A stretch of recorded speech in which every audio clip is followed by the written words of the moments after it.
Ladies and gentlemen, this is Erik from Watain, and you're watching Heavy New York. Heavy, heavy, heavy, heavy New York!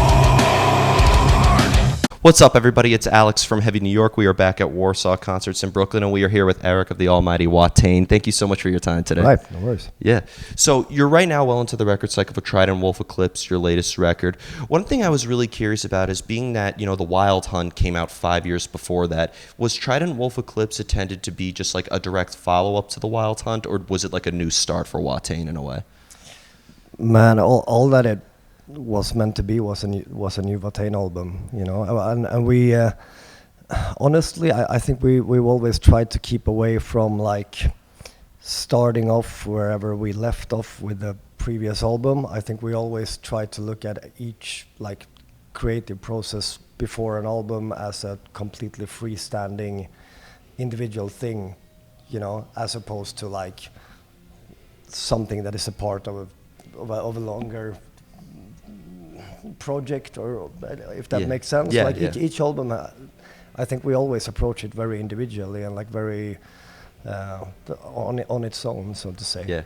Are they like good representations of who you and the rest of the band are like at that time? I would say that's exactly what they are, And I mean, The Wild Hunt is very much that, and Trident Wolf Eclipse definitely, yeah. Yeah.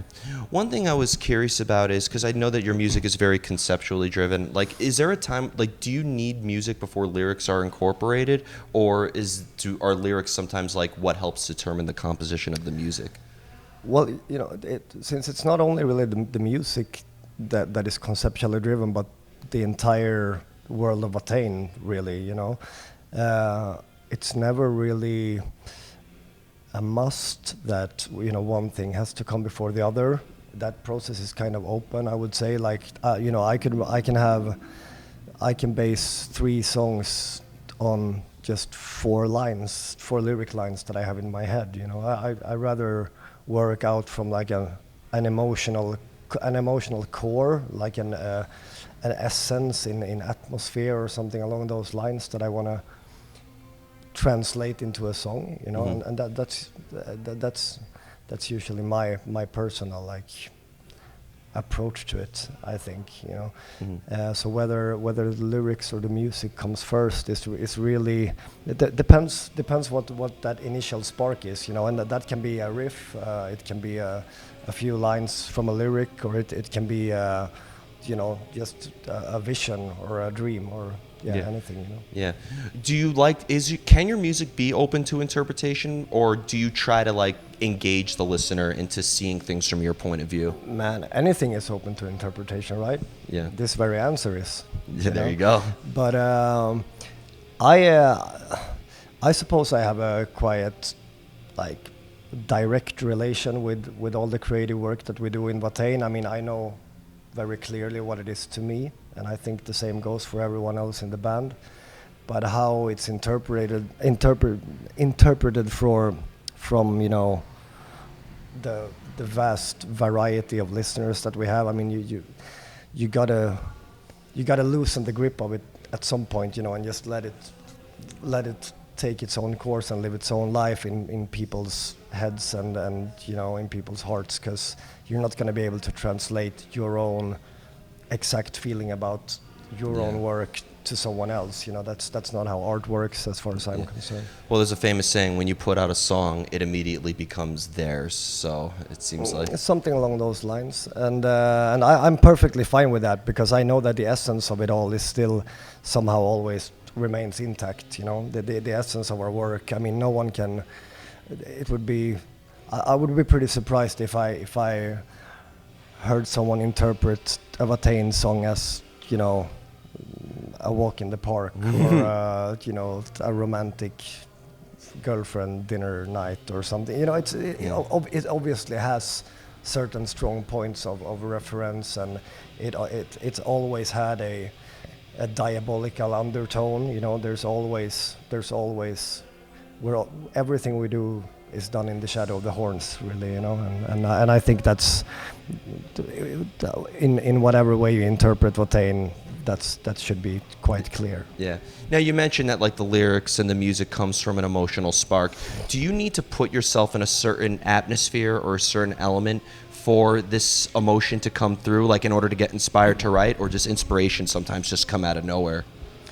Well, the way we have chosen to do Watain has been a very immersive one. Like we are, you know, Watain is very much our daily lives. It's very much what we are, especially in a situation like this on tour. You know, there's no gaps between our personal lives and Watain really. So with that being said, being in this world constantly with everything that implies also kind of keeps you in a creatively kind of a focused state of mind, I would say. So, you know, so what I'm trying to say is that I don't really need to, you know, go on a vacation to write a song. You know, I'm right there in it all the time, and it's more a matter of perhaps finding a sort of vacuum situation in, you know, here in time and space where you can where you're able to focus on just creating. You know, I think that's very important to me, rather than like I don't take up a guitar in the bus and you know write new music. I don't really do that. So I do that in a more solitary space or in a confined space together with the other guys. Interesting. You know, I think one reason why people admire you, you kind of mentioned this before, you know, there's no Watain is who you are. It's not like this is more than just, it's not just a career. It's music is an extension of who you are. Right. And what I'm curious is, being that, you know, you are Watain, you know, this is who you are, is there maybe a similar energy when you were writing music as opposed to when you're playing live, or is it still a completely separate mind frame altogether? There are many similarities. I mean, all of it happens in the Watain universe, and that's it really, you know. But there are, just as there are different, you know, sides of life as well. You know, there are of course different aspects of the Watain universe as well. The live show is a very extreme one, you know, extremely extreme in so many ways. Like it's such a direct form of communication with whoever is there, and rather than, you know, someone putting on our album back home, that's a quite indirect form of communication, although it allows a little bit more focus and like in-depth approach for the listener, but the directness of the live scenarios, that's what I think appeals to me the most. That there's no escape. Like whatever is going on right there and right then, and then it's gone and it won't happen again. You know, yeah. There's something with that I don't know. It's a profound sense of being very much in the moment and doing.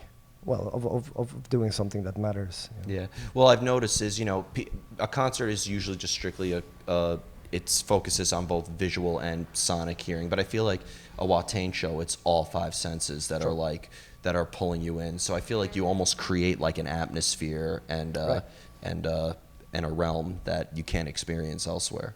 Right. Well, I mean, yeah, we were touching upon it earlier. And Watain is it's a conceptual piece of art, really. You know, it's everything that's in there is there for a reason and contributes to the totality of it all. And I don't know, I think it's always been like that. You know, we've always been into stuff that is immersive, that doesn't really leave a escape route. You know, we like the no return sentiment, you know, because we don't have time to fuck around, you know. Absolutely. And that's another thing that I found really admirable about the Gramercy show last year, is like there's no escape. Even if you go downstairs to the bar, you're still in the realm of Watain. Yeah, good. Yeah, good to hear. Yeah. But I mean, and that's something that I think we just want to keep moving forward on, and like really, I've always dreamed of a concert scenario where, you know, everything really is like under some kind of our creative surveillance somehow, you know. But touring like this, like we're doing now, 27 dates in a row on different clubs and venues and theaters every day.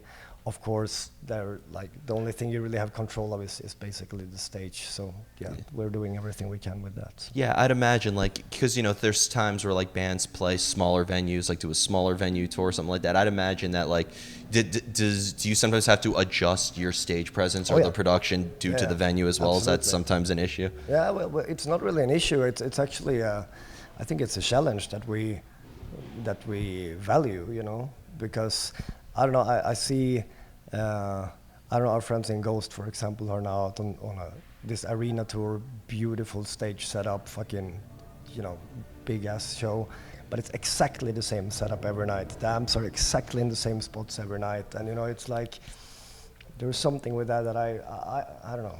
Yeah, it's great, you know, but it's I really enjoy like doing kind of a different setup every night because it puts you a bit on guard, and things become a little bit unpredictable, and there's a lot of there's more room for disaster, really. That's what I like about it. Yeah, and of course you have to also focus on, you know, executing the songs as well too. Right. So like I'd imagine, you know, the stage is different, and maybe the way you approach the music is differently as well. Yeah, I mean, once you get on there, there's not really any room in my head for any of that. It's just the fact that it's different every night it somehow adds rather than takes away from my own experience, at least. Mm-hmm.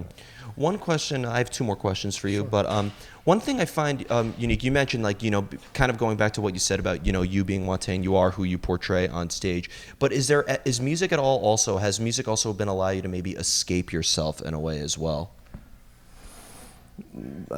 No, not definitely not myself. It's definitely been an escape from an ordinary, mundane world that I've always found quite, like, I don't know, lacking of something, you know. Watain has always been the substitute for all of that, and rather than using Watain as a tool to, like, I don't know, run away from yourself, I think it's, if anything, I think it serves as a mirror of who we really are, you know. And I mean, I don't mean to say that the person that you'll see on stage tonight is, you know, the innermost core of my being, but it's definitely a part of me, you know, and it's definitely a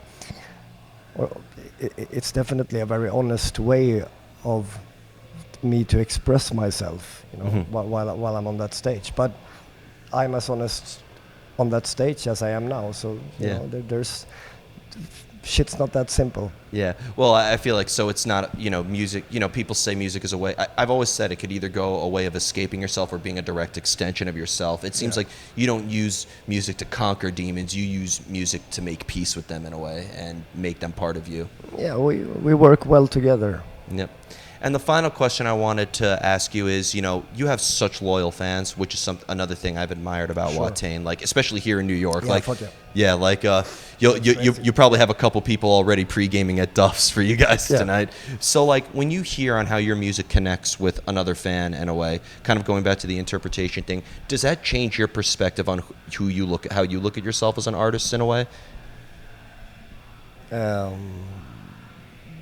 No, not really. I don't think so. I mean, I think the dedication that we see in our, like, most diehard fans, which, I mean, it's pretty full on, you know. It's like it's pretty serious stuff they're doing, and I think it's a reflection of how we do things in Watain. Really, I hope for it to be that, at least, you know, that hopefully that kind of, like, fierce fucking passion that they seem to feel, that it's somehow a reflection of how they interpret what we do, you know. Yeah.